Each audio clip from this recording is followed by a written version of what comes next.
In a world where extreme competition exists everywhere, what does it take to have success in your career and in life? Join me, Nirvana Chaudhary, as I sit down with some of the most successful individuals to discover the secrets to their success, what continues to drive them, and to hear a few exclusive stories in the process. What drives them and their success code, their mantra for making it bigger.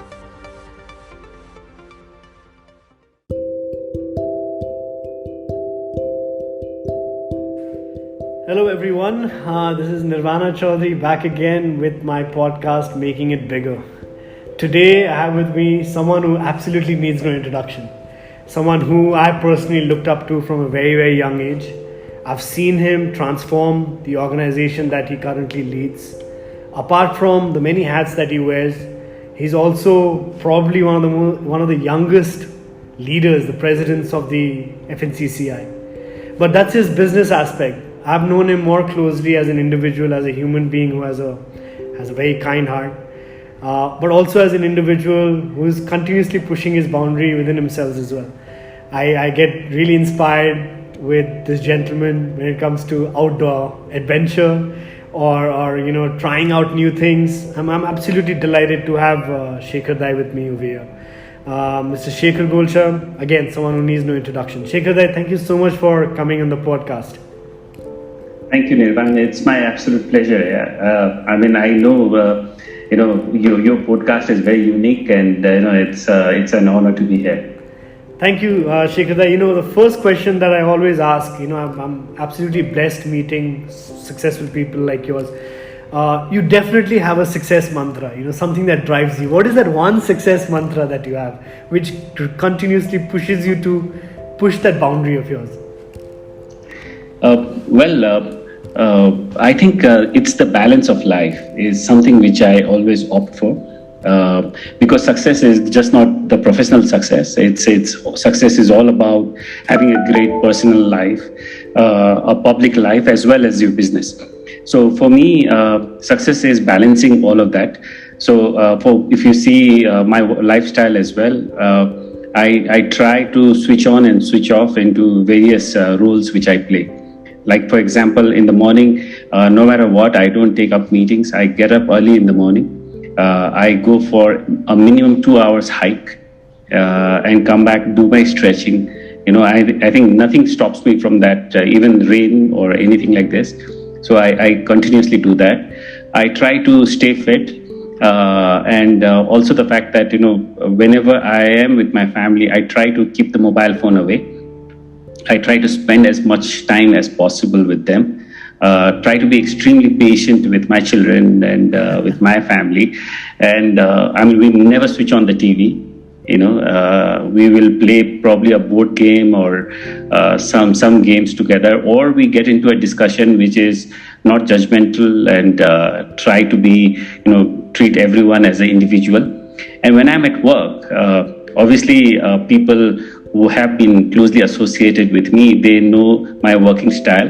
It is minimum formalities, get onto the work, and so I keep my meetings very short, very objective. That what is that we want to achieve in every meeting, and it's generally very short, and we will make notes with timelines, so everybody knows that working with me will mean let's not beat around the bush. Let's just get down to the main thing. Yes.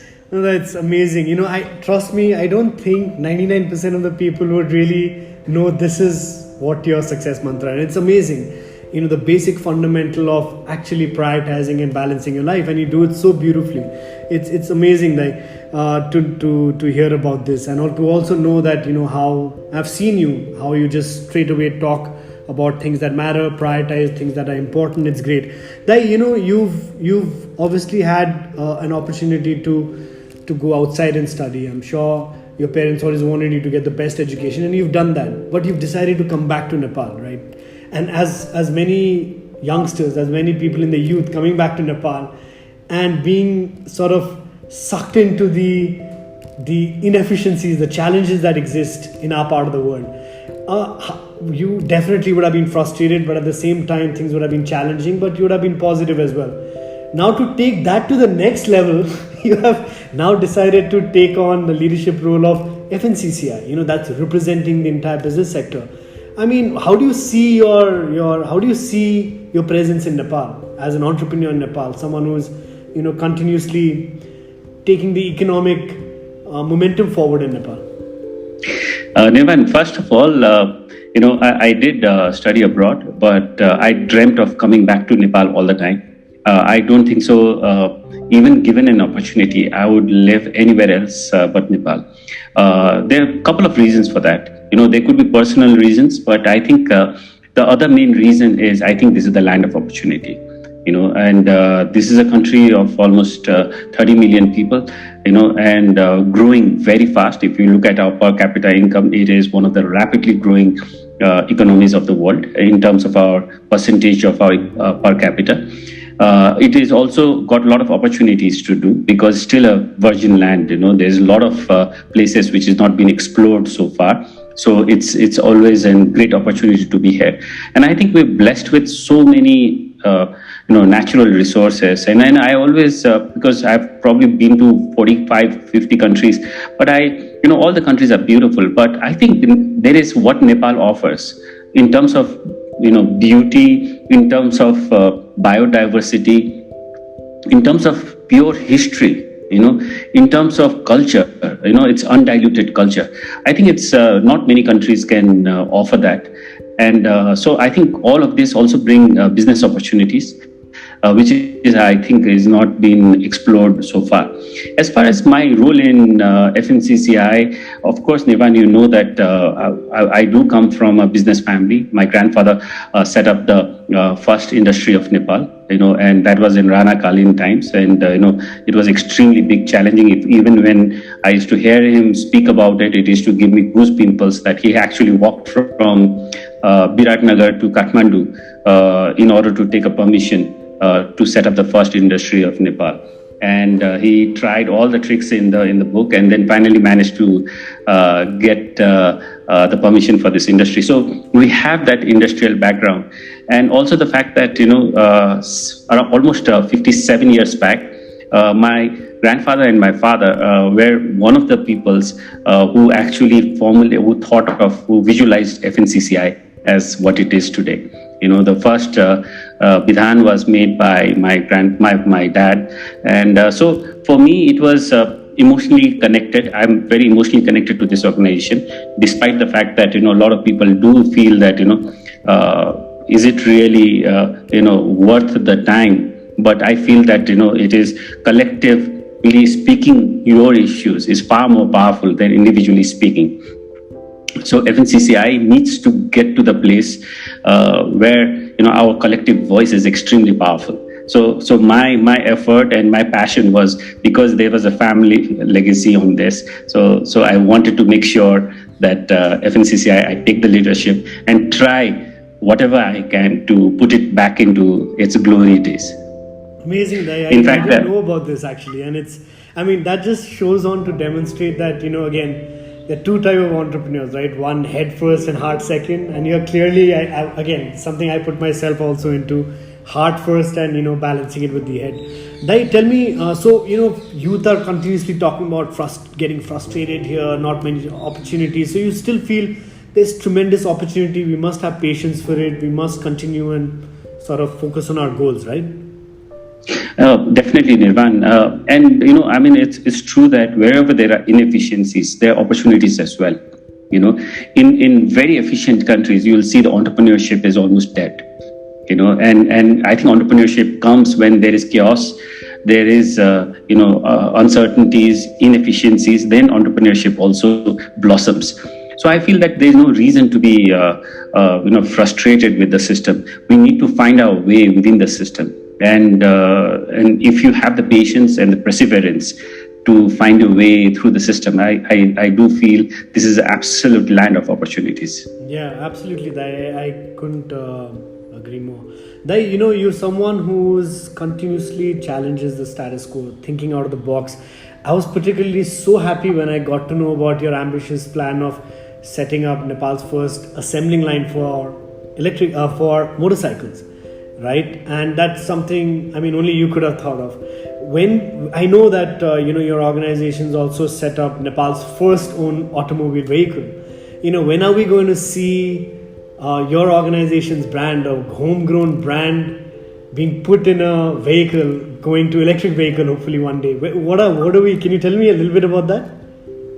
It's Nirvan, of course. I mean, we'll understand this more than you. That automotive business. Yeah, of course, we all dream of it. Hulas Motors came, and which was indigenously designed. Of course, we did use consultants from abroad, but it was indigenously designed. But unfortunately, I think automotive business is, in many countries, it's considered as one of the mother industries, because if the automotive industry survives and thrives, then a lot of ancillary industries come in, which can employ thousands of people.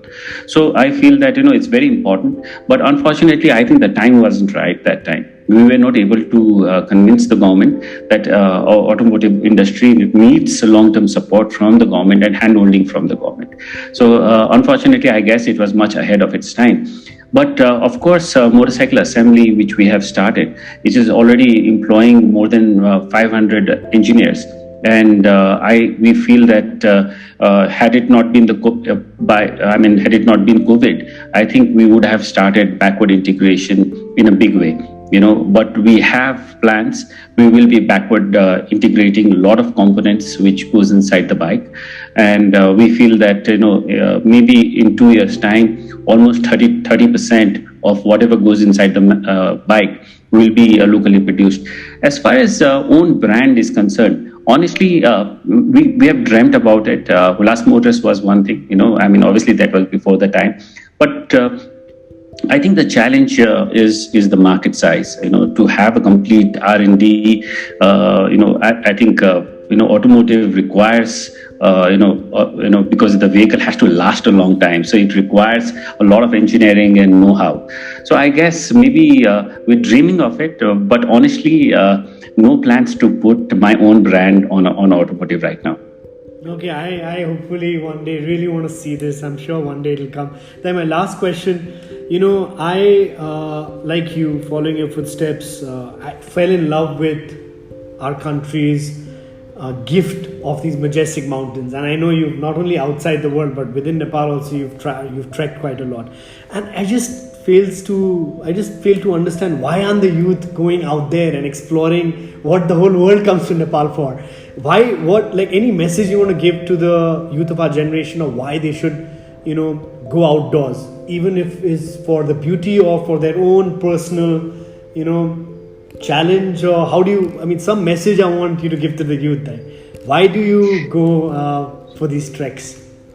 Exactly, Nirvana. For me, going for treks is not physical at all. It is spiritual. I feel happy when I'm on a trek. I like to play even with insects. I like to play with, I get into a completely different, space when I'm trekking. I try to switch off my phone, and I think being close to nature is the most spiritual thing one can do. And I think Nepal offers such opportunities. Half the world wants to come to Nepal and do treks. We are probably the most developed country in the world in terms of providing trekking infrastructure. Right.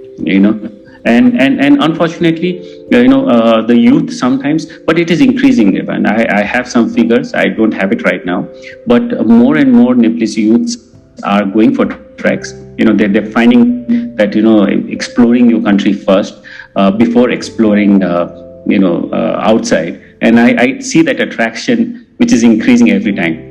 So having said this, I would like to tell all the youth, we are living in this incredible country where the whole world wants to come and visit. We must explore our country, and it's just not Annapurna Base Camp or Everest Base Camp. There are so many other places, and not only you can visit this, but you can create opportunities as well. There is so much of business you can plan and you can generate. So I see a lot of opportunities here. Now, I would like to, the message I would like to say that, please, for God's sake, this is an absolutely incredibly beautiful country, and you must explore your country before you explore anything else. Dai, thank you so much for taking time out. I'm really honored that you were part of my humble podcast. I hope you continue to keep reaching your Everest peak after peak. Thank you so much for your time, Dai, and I really appreciate it. Thank you, Nirvan. Thank you for inviting me.